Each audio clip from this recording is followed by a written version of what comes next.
Bago pa man po magsimula ang pasukan, naghanda na ang Traffic Operation Officer TOU ng Manawag sa inaasahang pagsikip ng trapiko sa mga pangunahing lansangan sa nasabing bayan. Ayon sa ulat, simula Hunyo ipatutupad na ang mga bagong area of assignments at deployment ng traffic personnel sa kabilang ang paglalagay ng 2 roving teams na magbabantay hanggang alas 6:30 ng gabi tuwing weekend.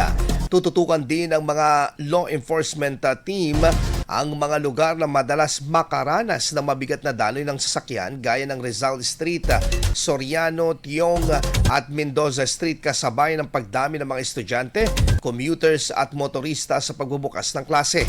Nanawagan naman ang mga otoridad sa publiko na gumamit ng pedestrian lanes para maiwasan ang anumang aksidente. IFM News. IFM News. IFM.